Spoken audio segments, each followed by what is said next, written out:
রংপুরে আবু সাঈদের বাবার হাতে জাতীয় পতাকা তুলে দিয়ে প্রফেসর ডক্টর ইউনূস বললেন, তার ত্যাগের বিনিময়ে জাতি পেল নতুন বাংলাদেশ।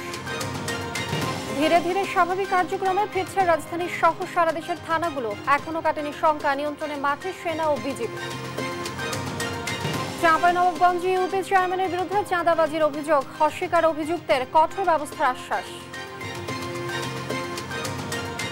ব্রাজিলের সাও পাউলোতে বিধ্বস্ত যাত্রীবাহী বিমানের সব আরোহী মৃত্যু, প্রেসিডেন্টের শোক, মরদেহের অপেক্ষায় স্বজনরা। এবং ফ্রান্স অলিম্পিকের ১৩তম দিনটি নিজের করে নিল নেদারল্যান্ডস। ক্লাইম্বিং ইভেন্টে স্বর্ণ ইংল্যান্ডের, ভারোত্তোলনে যুক্তরাষ্ট্রের। দেখছিলেন শিরোনাম সংবাদ দুপুরের, সঙ্গে আছি আমি লিনিয়া ফ্রস। এবারে বিস্তারিত। আবু সাঈদ বুক পেতে দিয়েছিলেন বলেই আমরা নতুন বাংলাদেশ পেয়েছি। তার স্বপ্ন পূরণ করা পুরো জাতির কর্তব্য, তাই কোথাও কোনো ধরনের গোলযোগ হতে দেয়া যাবে না, এমন মন্তব্য করেছেন অন্তর্বর্তী সরকারের প্রধান উপদেষ্টা ডক্টর মোহাম্মদ ইউনূস। সকালে রংপুরের পীরগাছায় কোটা আন্দোলনে প্রথম শহীদ আবু সাঈদের কবর জিয়ারত শেষে তার পরিবারের সঙ্গে কথা বলেন তিনি। তার বাড়ির উঠোনে বসে মায়ের সঙ্গে কথা বলেন ডক্টর ইউনূস। এই সময় আবেগ আপ্লুত হয়ে পড়েন উপস্থিত সকলে। পরে আবু সাঈদের বাবার হাতে জাতীয় পতাকা তুলে দিয়ে একসঙ্গে তুলে ধরেন প্রধান উপদেষ্টা। সেখান থেকে বের হয়ে কথা বলেন গণমাধ্যমের সঙ্গে। বলেন, আবু সাঈদ এখন ঘরে ঘরে, তিনি সব পরিবারের সন্তান।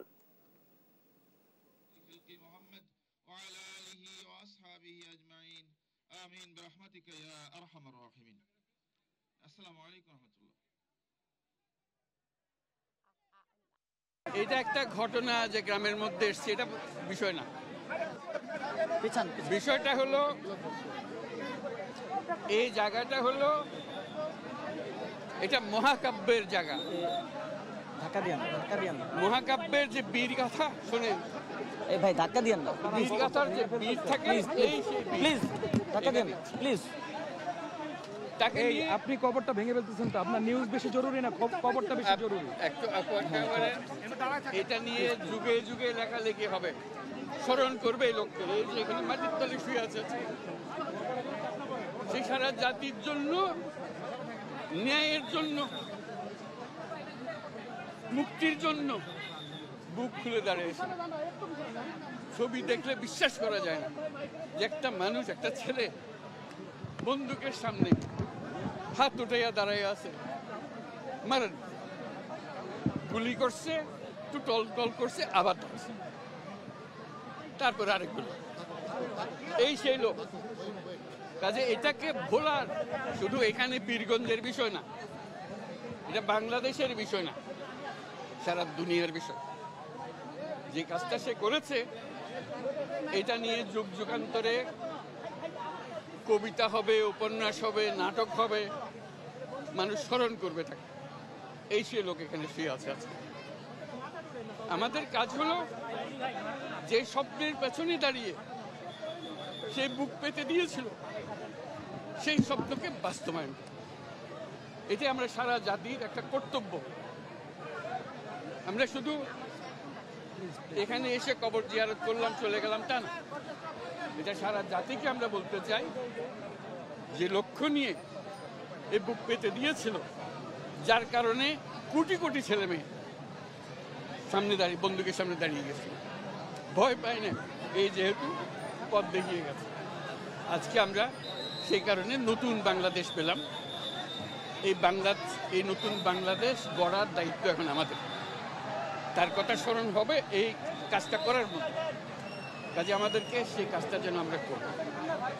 এই আবু সাঈদ এখন এক পরিবারের সন্তান না, বাংলাদেশের যত পরিবার আছে তাদেরই সন্তান।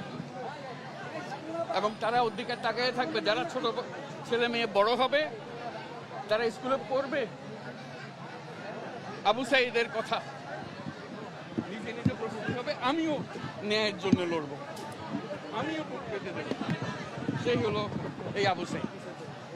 আবু সাঈদ এখন ঘরে ঘরে, প্রত্যেক ঘরে আবু সাঈদ।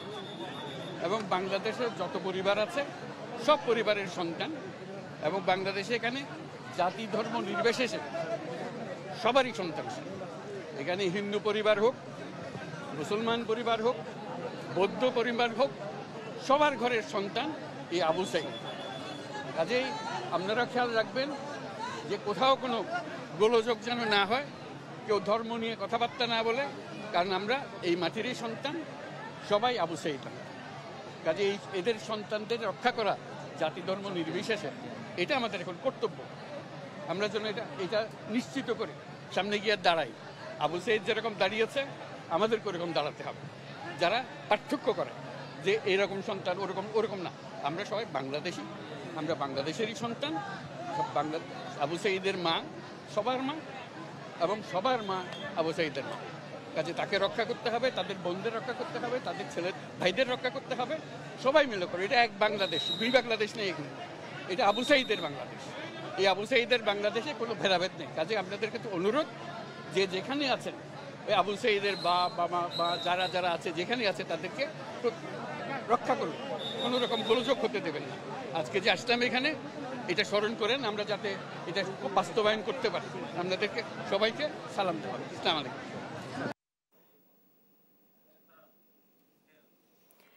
এদিকে সারা দেশে ৩৬১ থানায় শুরু হয়েছে কার্যক্রম।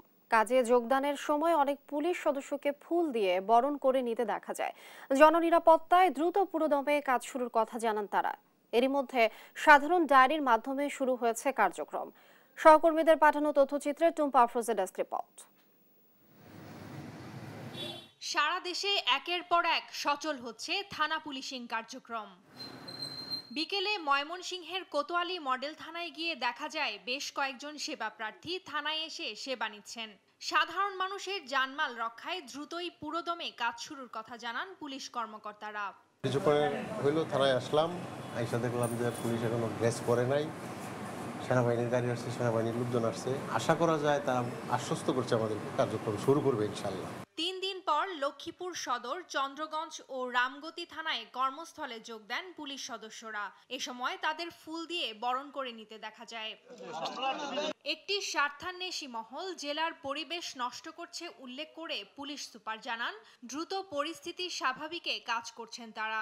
এতে সহায়তা চান জনসাধারণের। এখানে উপস্থিত রাজনৈতিক নেতৃবৃন্দ এবং অন্যান্য ছাত্র জনতা যারা আছেন এবং অন্যান্য নেতৃবৃন্দ সকলের সহযোগিতায় আমরা আজকে লক্ষ্মীপুর সদর থানা আবার নতুন রূপে কার্যক্রম শুরু করলাম।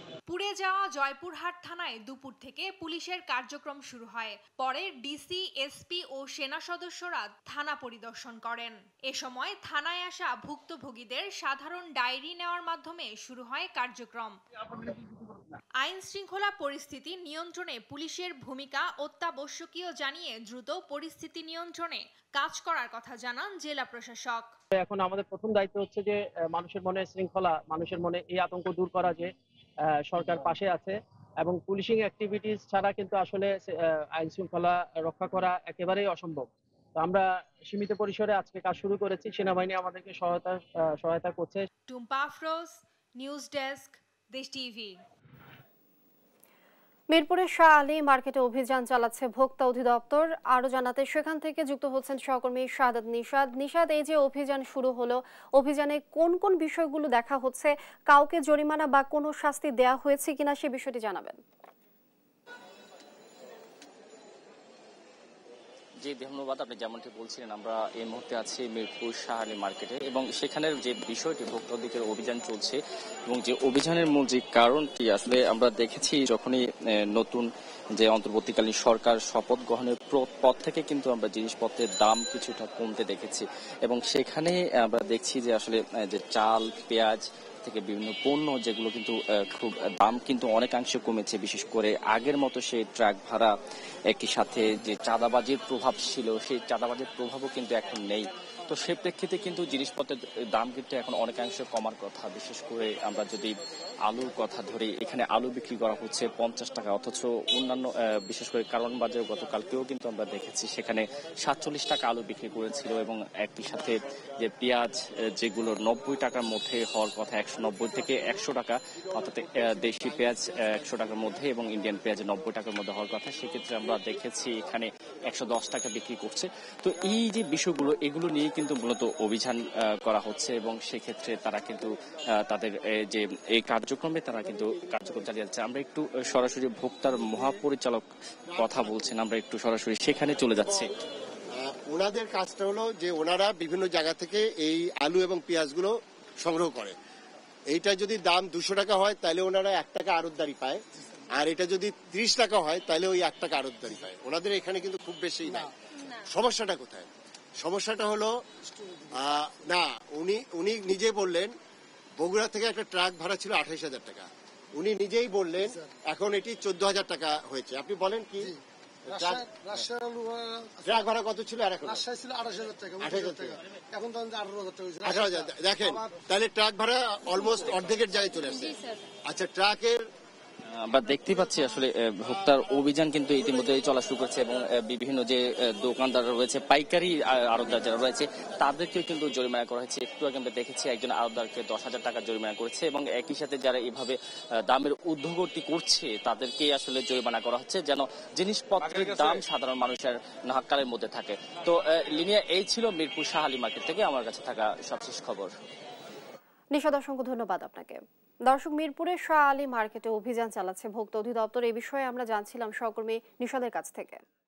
প্রধান বিচারপতি ওবায়দুল হাসান সহ আপিল বিভাগের বিচারপতিদের পদত্যাগের দাবিতে হাইকোর্ট প্রাঙ্গণে বিক্ষোভ করছেন আন্দোলনকারী শিক্ষার্থীরা। বেলা 11টা থেকে বিভিন্ন শিক্ষা প্রতিষ্ঠান থেকে শিক্ষার্থীরা মিছিল সহকারে হাইকোর্ট প্রাঙ্গণে জড়ো হয়। এ সময় সরকারের সাথে কোনো প্রকার আলোচনা ছাড়াই ফুল কোর্ট মিটিং ডাকার প্রতিবাদে বিভিন্ন স্লোগান দেন তারা।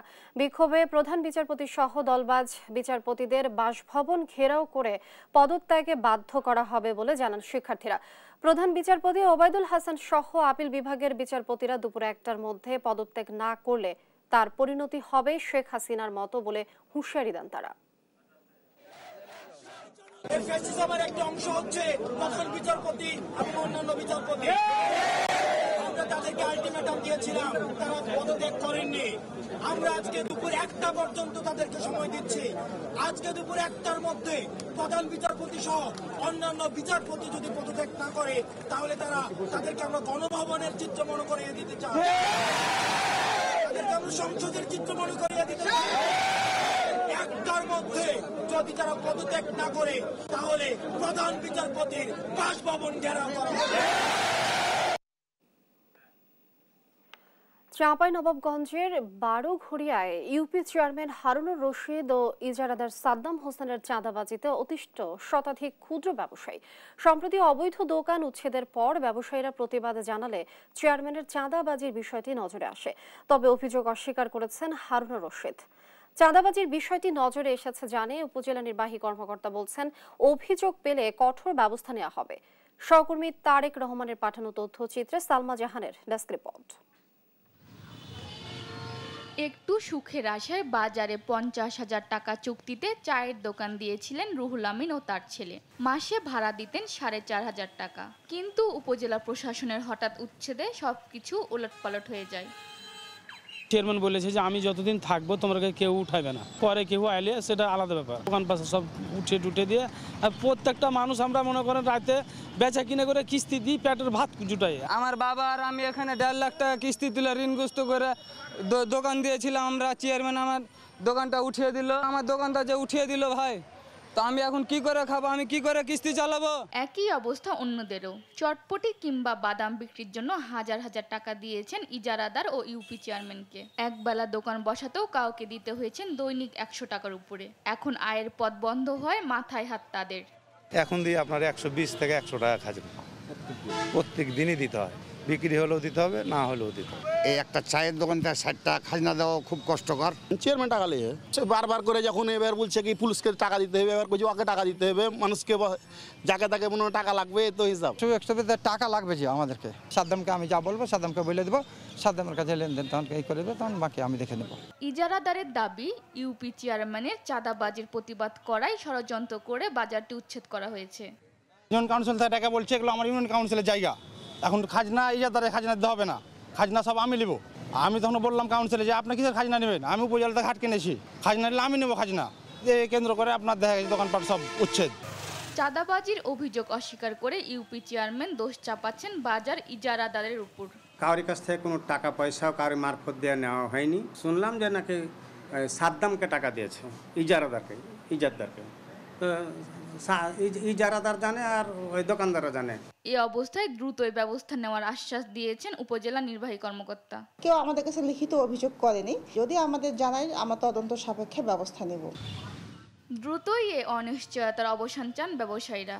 আবারও বাজারে দোকান বসিয়ে ভাগ্যের চাকা সচল রাখতে চান তারা। নিউজ ডেস্ক, দেশ টিভি। ফুল কোর্ট সভা ডেকেও তা স্থগিত করলেন প্রধান বিচারপতি ওবায়দুল হাসান। এ নিয়ে আর জানাতে এই মুহূর্তে হাইকোর্ট থেকে যুক্ত হচ্ছেন সহকর্মী সাবরিনা মজুমদার। সাবরিনা, কেন সভা আসলে ডাকা হয়েছিল, আবার স্থগিতই বা কেন করা হলো, এ বিষয়ে কোনো কিছু জানতে পেরেছেন কিনা বা কি তথ্য আছে এই মুহূর্তে আপনার কাছে, সে বিষয়টি জানাবেন।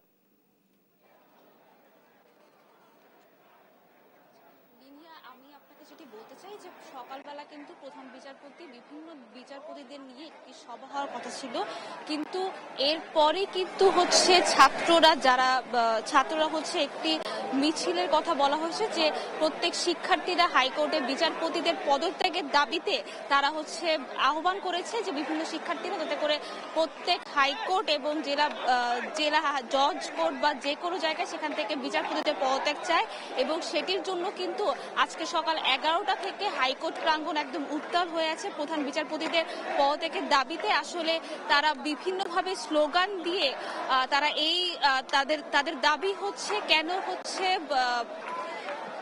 হচ্ছে বিচারপতি হচ্ছে কোনো ধরনের সরকারের অনুমতি ছাড়া কেন ফুল কোর্ট বসাবেন। এবং এখন যদি আমি একজন শিক্ষার্থীর সাথে কথা বলি যে আপনাদের আসলে দাবি। দীর্ঘ আন্দোলনের মাধ্যমে আমরা এই সরকারের পতন ঘটিয়েছি, কিন্তু তারপর ওই ফ্যাসিবাদ সরকারের কিছু চেলাপেলা এখনো রয়ে গেছে, তার প্রতিফলন আমাদের এই শাসন বিভাগে বিচার বিভাগে রয়েছে। তো তারা চেষ্টা করতেছে আমাদের যে আন্দোলনের মধ্যে জনগণের যে প্রতিফলন ঘটেছে অন্তর্বর্তী সরকারের মধ্যে, এই অন্তর্বর্তী সরকারকে এরা অবৈধ ঘোষণার জন্য এখনো তারা নিজে নিজে ষড়যন্ত্র করছে। তো এটা যেন করতে না পারে সেই জন্য আমরা এখনো আন্দোলনরত আছি। আমরা জানি সকলেই যে জনগণের আশার আকাঙ্ক্ষার প্রতিফলন ঘটেছে অন্তর্বর্তীকালীন সরকারের মধ্যে। তো আমাদের সকলের বিশ্বাস এই অন্তর্বর্তীকালীন সরকারের মধ্যে জনগণ কিছু ভালো কিছু অর্জন করতে পারবে, কিন্তু এই ফ্যাসিবিরোধী সরকার শেখ হাসিনা এখনো বিদেশ থেকে পায়তারা করতেছে যেন এই সরকারে কোনোভাবেই অবৈধ প্রমাণ করা যায়। তো এটার উদ্দেশ্যে আমরা এখানে অবস্থান করেছি।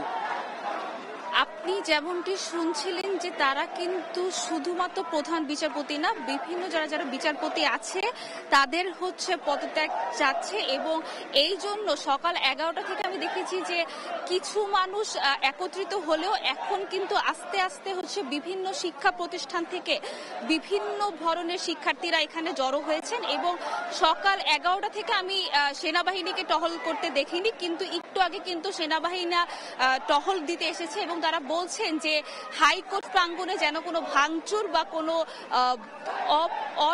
যাতে করে কোনো ভাঙচুর বা এরকম কোনো ধরনের কোনো কাজকর্ম না করে, তাহলে তাদের সাথে হচ্ছে শিক্ষার্থীদের সাথে সেনাবাহিনীরা রয়েছেন।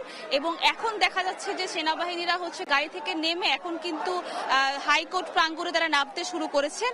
তবে শিক্ষার্থীরা এখন বলেছেন যে দুপুর 11টার পর দুপুর 1টার মধ্যে যদি প্রধান বিচারপতি পদত্যাগ না করেন তাহলে শেখ হাসিনার গণভবন বা বঙ্গভবনে যে জিনিসটি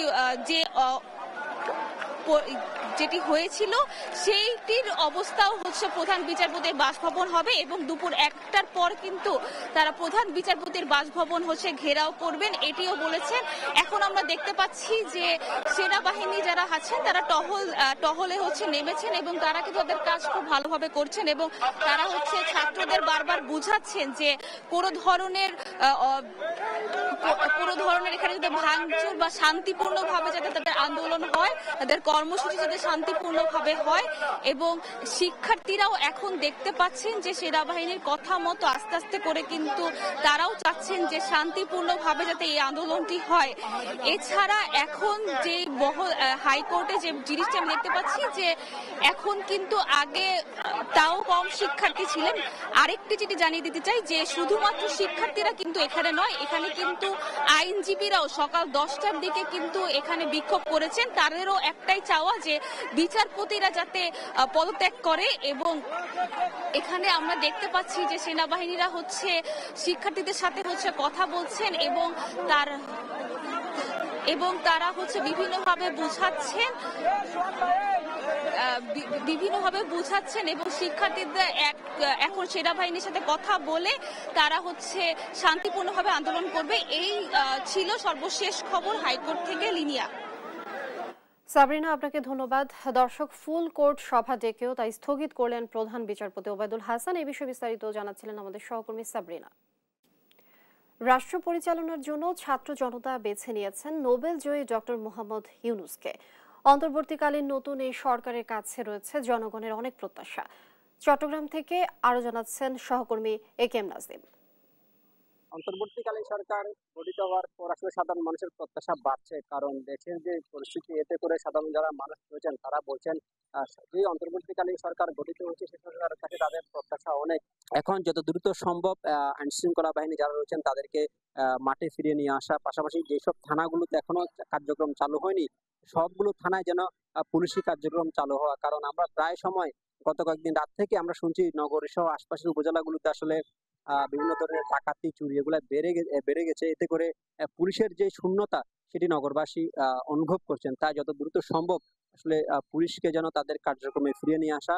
আর সাধারণ যারা শিক্ষার্থী রয়েছেন, যারা এখনো পর্যন্ত রাস্তায় রয়েছেন, যারা সড়ক পরিষ্কার পরিচ্ছন্নতায় কাজ করছেন, রাস্তায় ট্রাফিকিং এর কাজ করছেন, তাদের যে চা পাওয়া, তারা যেটি বলছেন যত দ্রুত সম্ভব আইন শৃঙ্খলা নিয়ন্ত্রণের জন্য পুলিশ দ্রুত রাস্তায় নেমে আসে এবং তাদের যে কার্যক্রম, নিয়মিত কার্যক্রম সেটি তারা পরিচালনা করেন। এবং যারা শিক্ষার্থীরা রয়েছেন, যারা নগরের বিভিন্ন জায়গায় যারা দায়িত্ব পালন করছেন, তারা যদি দ্রুত সময়ের মধ্যে বিশ্ববিদ্যালয়গুলি খুলে দিতে হবে এবং বিশ্ববিদ্যালয়গুলিতে যে রাজনীতি চলছে, বৈষম্য রাজনীতি, বিশ্ববিদ্যালয় হলগুলো বরাদ্দ দেওয়ার ক্ষেত্রে রাজনীতি এবং শিক্ষকদেরকে প্রদানের ক্ষেত্রে রাজনীতি, এগুলো যেন দ্রুত নিরসন এবং কোনো বিশ্ববিদ্যালয়ে যেন ছাত্র রাজনীতির নামে অরাজকতা না আসলে সেটা চাচ্ছেন সাধারণ শিক্ষার্থীরা।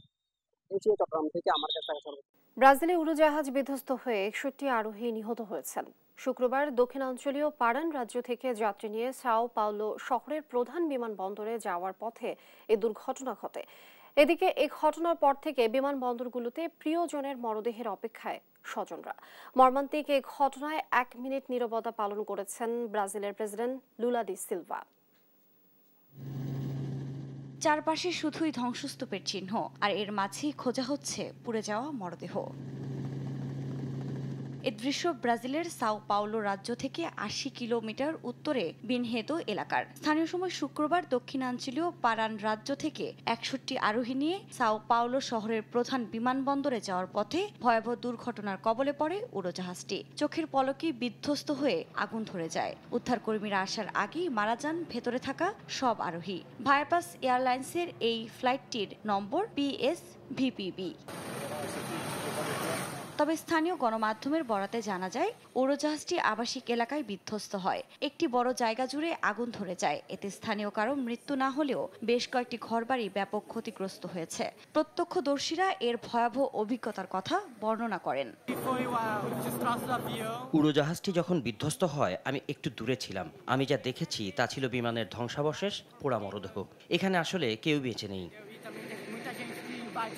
সামাজিক যোগাযোগ মাধ্যমে ছড়িয়ে পড়া ভিডিওতে দেখা যায় উড়োজাহাজটি খারাপভাবে নেমে আসতে থাকে এবং এই অবস্থায় ঘুরতে ঘুরতে একটি আবাসিক এলাকার কাছে ভূপাতিত হয়। এদিকে ঘটনায় এরই মধ্যে শোক প্রকাশ করেছে দেশটির প্রেসিডেন্ট লুলা দা সিলভা। পাশাপাশি এক অনুষ্ঠানে 1 মিনিট নীরবতাও পালন করেন তিনি।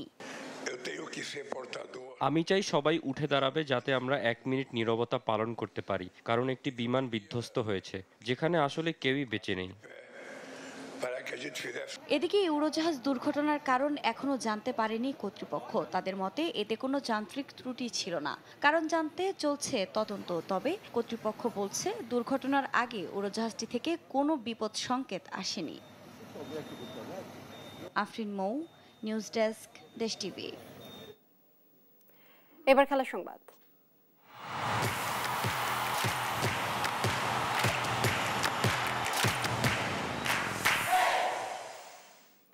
অলিম্পিক ইতিহাসে প্রথম দেশ হিসেবে নারী ও পুরুষ উভয় ইভেন্টের হকিতে একই আসরে চ্যাম্পিয়ন হলো নেদারল্যান্ডস। গ্রেট ব্রিটেনের প্রথম ক্লাইম্বার হিসেবে মাত্র 19 বছর বয়সে স্বর্ণপদক জিতলেন টবি রবার্টস। 2 যুগ পর যুক্তরাষ্ট্রকে স্বর্ণ এনে দিলেন 21 বছরের কলেজ পড়ুয়া মেয়ে অলিভিয়া রিপস। অলিম্পিক নিয়ে আরো জানাচ্ছেন তসিফুল হাসান। প্যারিস অলিম্পিকে মেয়েদের হকি ফাইনালে পিছিয়ে পড়েও চীনকে পেনাল্টি শুটআউটে ৩-১ ব্যবধানে হারিয়েছে ডাচরা। অলিম্পিক ইতিহাসে প্রথম দেশ হিসেবে নারী ও পুরুষ উভয় ইভেন্টের হকিতে একই আসরে চ্যাম্পিয়ন হলো নেদারল্যান্ডস। মজার ব্যাপার হলো দল দুটির হয়ে গোল্ড জিতেছেন প্রেমিক প্রেমিকা। শুক্রবার পুরুষ দলের হয়ে যেতেন থিস ভ্যান ডাম আর শনিবার তার প্রেমিকা পিয়েন স্যান্ডার্স। গ্রেট ব্রিটেনের প্রথম ক্লাইম্বার হিসেবে স্পোর্টস ক্লাইম্বিংয়ে স্বর্ণপদক জিতলেন টবি রবার্টস। ছেলেদের বোল্ডার অ্যান্ড লিড ইভেন্টে শনিবার সর্বোচ্চ ১৫৫.২ পয়েন্ট তুলেছেন তিনি। বাবার বানানো শখের বাগানের দেয়ালে চড়ে স্পোর্টস ক্লাইম্বিং রপ্ত করেছেন রবার্টস। ১৯ বছর বয়সী সেই ছেলেটি গড়লেন ইতিহাস। ট্র্যাকিং সাইক্লিংয়ের ২ ইভেন্টের স্বর্ণ ইতালি আর নেদারল্যান্ডসের। মেয়েদের ম্যাডিসন ইভেন্টে গোল্ড জিতেছে ইতালির ভিত্তোরিয়া গুয়াজ্জিনি ও চিয়ারা কনসিন্নি জুটি। ছেলেদের স্প্রিন্ট ফাইনাল জিতে নেদারল্যান্ডসকে স্বর্ণপদক এনে দিয়েছেন হ্যারি লাভরেইসেন। ভারোত্তোলনে ২ যুগ পর যুক্তরাষ্ট্রকে স্বর্ণ এনে দিলেন ২১ বছরের কলেজ পড়ুয়া মেয়ে অলিভিয়া রিভস। মেয়েদের ৭১ কেজি ইভেন্টে অলিম্পিক রেকর্ড গড়ে যুক্তরাষ্ট্রকে গোল্ড এনে দিলেন তিনি।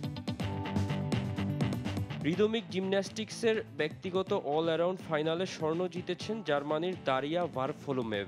টেবিল টেনিসের পুরুষ দলীয় ফাইনালে স্বর্ণ জিতেছে চীন। সুইডেনের বিপক্ষে চীনের জয় ৩-০ সেটে। ফাইনালে রূপা জেতা সুইডিশরা দাঁড়াতেই পারেনি চীনের বিপক্ষে। একই বিভাগে ব্রোঞ্জ জিতেছে ফ্রান্স। ম্যারাথন সুইমিংয়ে স্বর্ণ জিতলেন হাঙ্গেরির ক্রিস্তফ রাজভস্কি। পুরুষদের ১০ কিলোমিটার ম্যারাথনে সাঁতারে চ্যাম্পিয়ন তিনি। ৬.৬ কিলোমিটার সীমারেখায় এগিয়ে গিয়ে আর ফিরে তাকাননি। রাজভস্কির স্বদেশী ডেভিড বেতেলহেমও ছিলেন পোডিয়ামে, পেয়েছেন ব্রোঞ্জ পদক। মোহাম্মদ তৌসিফুল হাসান, স্পোর্টস ডেস্ক, দেশ টিভি। এই পর্যায়ে সংবাদ শিরোনাম জানিয়ে দিচ্ছে আরো একবার।